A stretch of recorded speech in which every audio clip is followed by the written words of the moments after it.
Hi, welcome to the FilmCrop channel. Today I'm going to explain a detective thriller based on a true story, called, Kill the Messenger. Please support me with a like and a comment. That way you can help the channel grow. Spoilers ahead. Watch out and take care. The 1990s.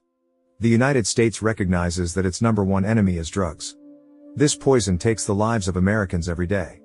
Millions of dollars are taken from the taxpayers' budget to fight drugs. But do they? Do they fight drugs, or vice versa? That's the question one journalist asked himself, for which he had to pay with his life. And here's his story. California. 1996. Reporter Gary Webb goes to the home of a man whose property has been confiscated for drug trafficking to talk to him, but the police break into the house and arrest them both. When he is released, he calls his colleague Anna about the property forfeiture article. Gary complains that she has cut the conclusion from the article, completely changing its essence. The state is taking people's homes and cars away from them, even before they are convicted. Despite the fact that these people are drug dealers, Webb is convinced that all people have rights and the state cannot do that to them. Gary has a wonderful family, a wife and 3 children. The eldest of whom he gives a motorcycle. And we see that they all love each other. When Webb arrives at work, his colleagues congratulate him on his successful and courageous article. Gary finds many missed calls on his phone from someone named Coral. When he calls her back, he learns that her fiancé has been jailed for cocaine trafficking and taken away the fancy house he owned. It's certainly an interesting story, but the journalist has already written an article about it. But one detail completely changes the course of the case: her fiancé was selling drugs to the government. He was caught with 4 tons of cocaine destined for the US government. Coral has all the necessary documents, which include the name of Danilo Blandon. This is the man who framed the girl's fiancé.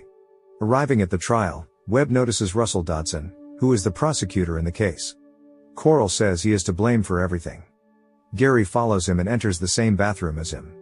After asking about Blandon, Dodson immediately answers that he doesn't know him. The prosecutor quickly changes his mind, however, after the journalist says he has the grand jury transcript. The case is instantly dismissed, freeing Coral's fiancé. One thing is clear from this: whoever these people are, they're scared. So Webb starts digging.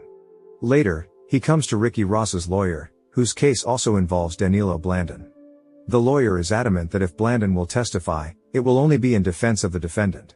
But after Gary shows him the transcripts, he is shocked. Blandon is a government informant.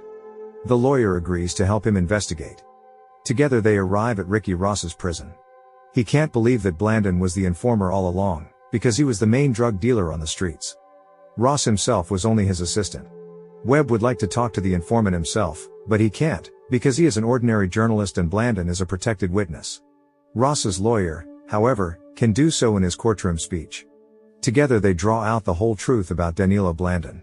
It turns out that the CIA forced them to sell cocaine, both to various gangs and just to people on the street, in order to sponsor rebels in Nicaragua. After the meeting, Webb himself goes to Nicaragua to talk to Norwin Menezes, a former colleague of Blandon's. He bribes the guard at the prison where Menezes is being held. Norwin confirms Oliver North's involvement in the case. Also, he gives another name: Fred Vale. Gary should talk to him. Menezes tells him that for the sake of his family, he must keep quiet and not divulge all of this. When he meets Fred Vale, however, his hunch is confirmed by the latter's words. Fred tells him that this is unequivocally the article of his life and again reminds him of the danger of the same article for him. At night, Webb receives a phone call asking him to come and talk to federal agents before the article is published. When Gary goes to them, he hears only veiled threats, which cannot prevent him from writing and publishing the exposing article.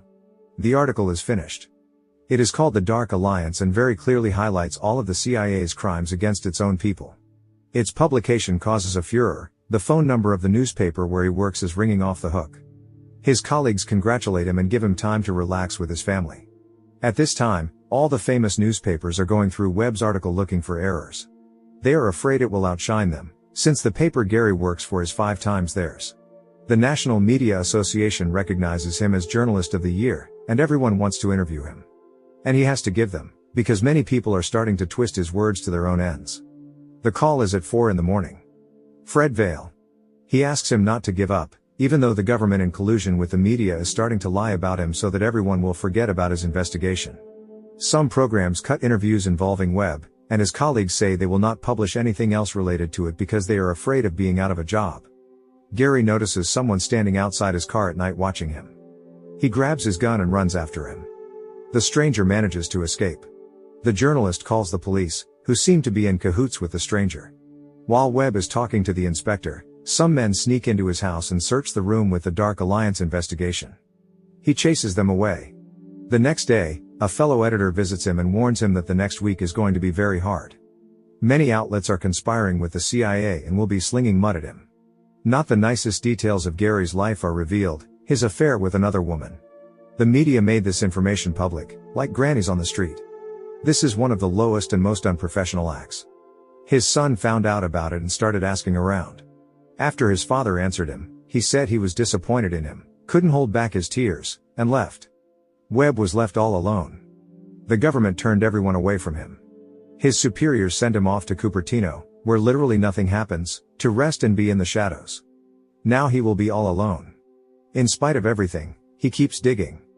His wife comes to him and asks him to stop this investigation before it ends completely badly. Then one day he wakes up and there's a man standing in his room who introduces himself as John Cullen.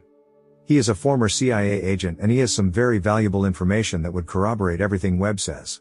When he arrives at work in the main office, he learns that the CIA has withheld all its evidence, silenced witnesses and told them that they had not communicated with any journalist. None of his colleagues support him. Moreover, they want to write an open letter in which they apologize to everyone and take back what they said. This makes Webb very angry, because his colleagues don't want the truth, they only want their reputations. The hope that they will be picked up by bigger newspapers and paid more, forgetting completely the vocation and burden of real journalists. Webb is under enormous stress and, in a fit of rage, he breaks his car window with his hand. It's really hard when the whole world is against you just for telling the truth. Gary informs his wife that he decides to quit his job at the newspaper. They go as a family to receive the Best Journalist award. During the celebration, he steps up to the microphone and begins his bold and heartfelt speech.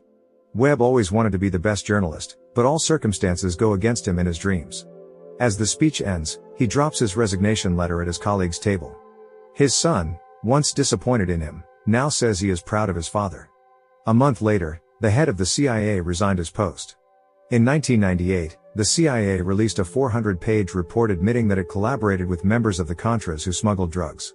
Consumed by President Clinton and the Monica Lewinsky scandal, the national media ignored the report.